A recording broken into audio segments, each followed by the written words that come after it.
going through a divorce sucks, bottom line.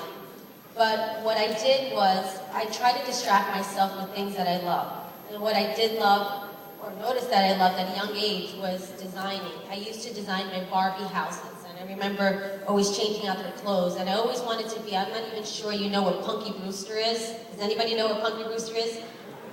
Yeah, it's kind of sad when you talk about things and people don't relate to you at a young age, because then I feel old, and sometimes I feel like I'm your age. But I used to always dress myself in styles that were kind of cool and just edgy, and people used to always kind of like, either you look weird or that's super cool, and I used to be like the trendsetter when I was younger. So that kind of took me to another direction, and I didn't think about my parents necessarily being divorced at that time, but I knew at that time that I was trying to get into other things that would distract me, which was my creativity. And with that being said, I got into designing when I was young. I remember I was 5 or 6, and my parents used to get, every fall and spring, they used to get a JCPenney catalog delivered to their house.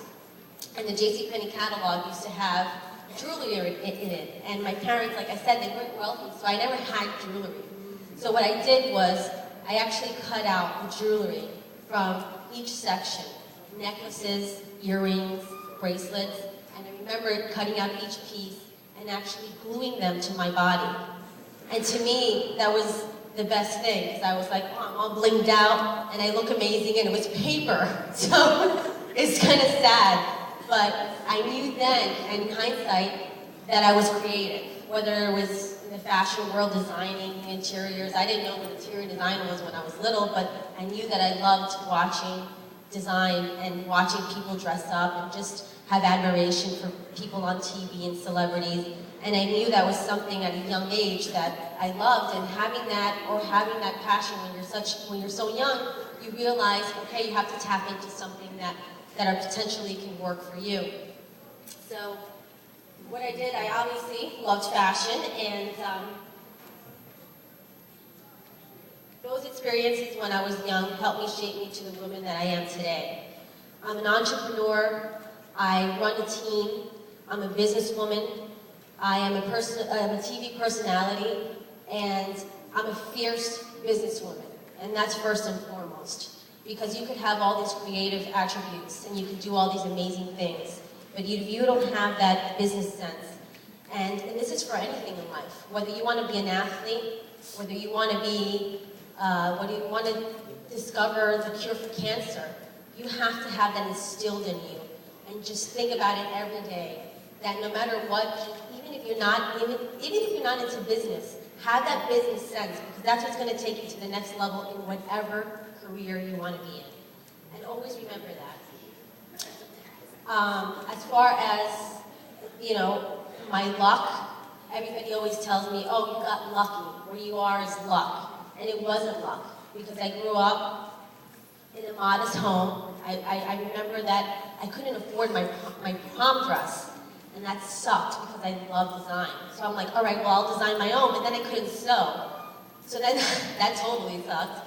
So what I did was borrow my prom dress from a friend, and then I worked at a bagel shop, I didn't even know what I was doing at the time, and I was able to afford some real fierce shoes, and then I looked really cool for my prom. But that just goes to show that even in the beginning, you just strive for what you want and you get, and you have to achieve and strive and make all those extra efforts. And I know I can sit here today and tell you all these things, and it could go in one ear, not the other, but I'm telling you, and I'm just living proof that you could come from nothing and go wherever you want to go. And I can promise you, and if you want to ever reach out to me, I'll give you my email. And a few years from now, I want to hear back from a few of you, because I would love to know who I inspired today, and hopefully I inspire someone.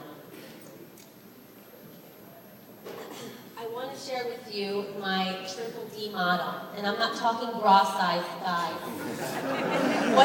What I am talking about is drive, dedication, and discipline. And those are the models that I happen to follow in my life, in the journey of my life. Drive, dedication, and discipline is going to get you where you want to go. Anything and everything is attainable. It's just how bad do you want it to get there. Listen, I've been faced with some temptations, obviously. I went to high school, I went went to college. There are a ton of temptations. And those temptations will lead you down the road to absolutely nowhere. And I've seen my own personal friends in high school and college go down that road, and they've achieved to nothing. You have the ability to shape your future, and now's the time to do it, especially as seniors. And I promise you, if you have my Triple D model to follow, always keep that in your head. Even if you have to write it down, put it in your iPad, iPod, whatever you want to do, Triple D model. And then you'll remember bra size, and then from there, it's drive, dedication, and discipline. So always kind of think of that. And if I can give you anything today, just leave with that. There are always ways to find a career, and how many of you here, with a show of hands, don't know what they want to do?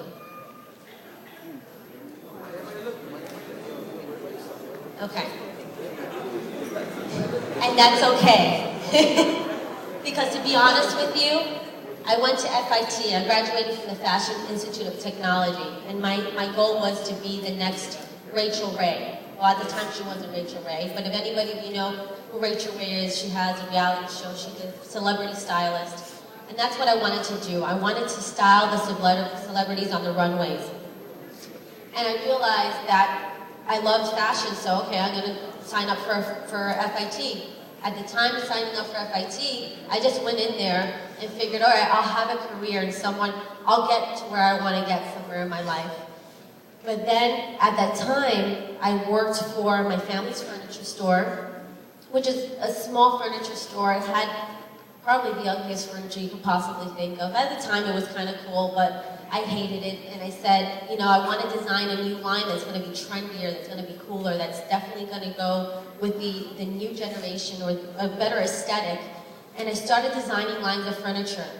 And from there, while I was in college, I started having clients, and they would have me go back to their house and say, oh, can you design my window treatments and my bedding and all these things? And I was like, oh my God, I'm gonna charge for this.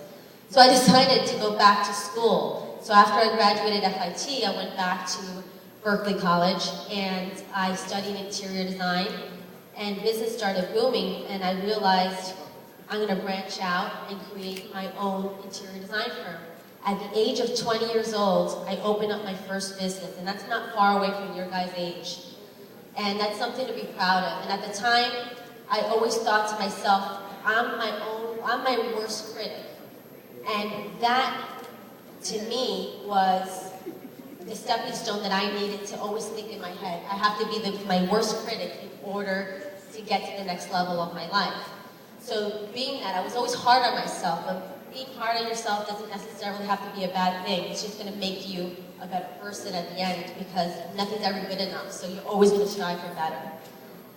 And for those of you who want to be the next LeBron James, or you want to be the next Beyonce, or you want to find a cure for cancer, you can get there. It's just how bad do you want it to get there.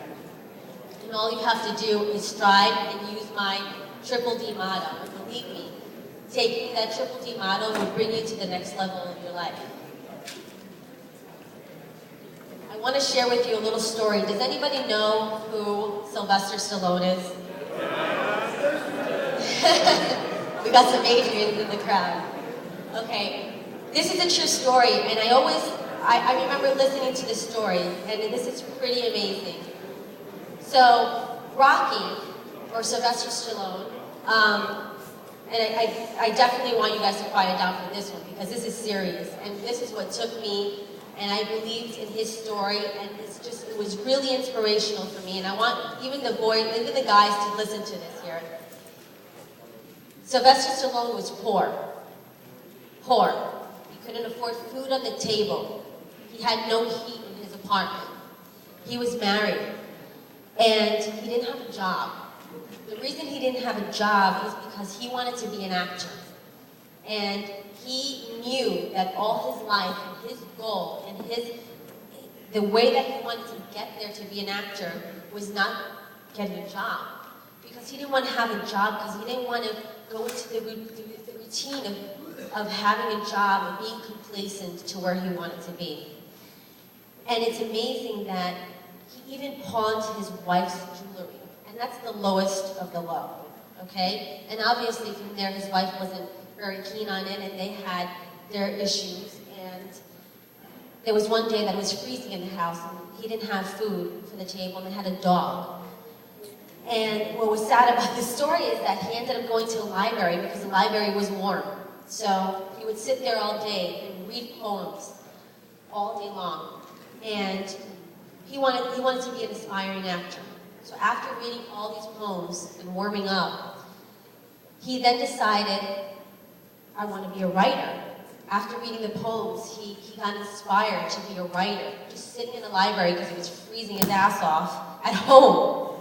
So he decided, he was watching a movie, and it was a fight with, give me some fighters' names. Very good. He was watching a fight with Muhammad Ali, thank you. And that day, after that fight, he sat 22 hours writing a full script. Essentially, he became a writer. And Sylvester Stallone became the writer. Or what he thought he was a writer. So he went into all these agencies, and every agency you could possibly think of, he was there every single day. And they would show him the script and show him the script. And they were like, okay, you're not a writer, but you want to be in a movie? He had his first movie actually was a really ghetto movie. And he was like a thug that they beat up. And it was like 5 seconds of him being in the movie. So that was his first claim to claim, if you didn't know that. So Rocky wasn't his first movie. But after that, he kept wanting to sell a script and wanted to sell a script. Finally, he had a team of guys that absolutely loved the script. And they were willing to give him $150,000. And he had not even a penny to his name. And he's like, oh my God, this is amazing. This is like the money he's never seen money like this before. So what he did was, he decided, okay, well, there's only one problem here. I'm not just gonna sell you the script, I'm an actor. And they're like, you're not an actor, you talk like this. Nobody wants to see you act. They wanted to get, obviously, a noted actor to this movie. And he's like, absolutely not. He took his script and he walked out of there. Mind you, this guy didn't have a penny in his bank account.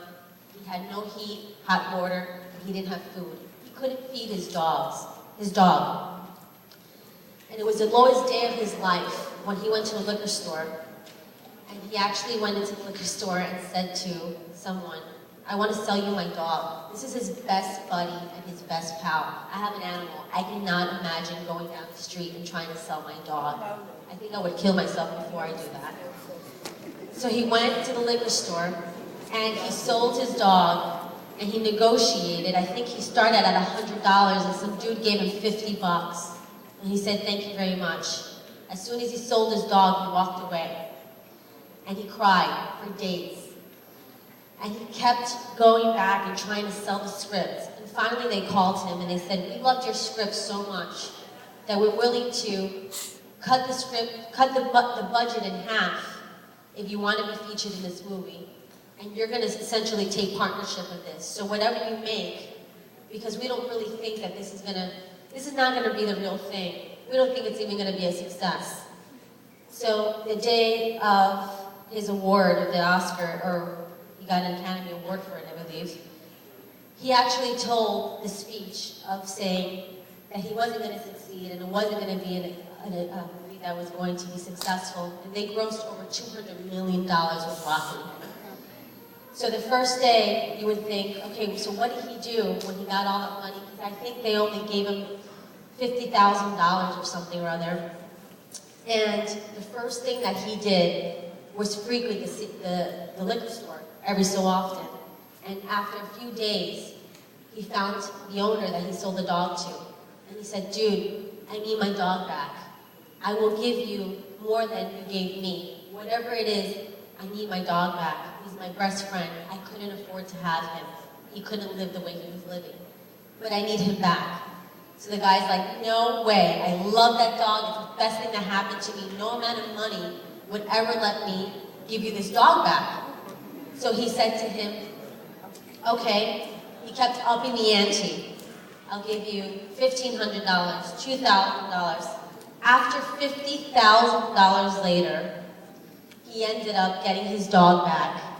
And the guy had a part in the movie as well, because that was part of the agreement. So the guy is in the movie, and so is Butkus. So that's his real dog. And to me, that story was so incredible, because look where he is today. He's a successful actor, and he never thought in a million years that he would be where he is right now. And to me, that was an inspirational story, because it shows that drive, dedication, and discipline will get you where you are today.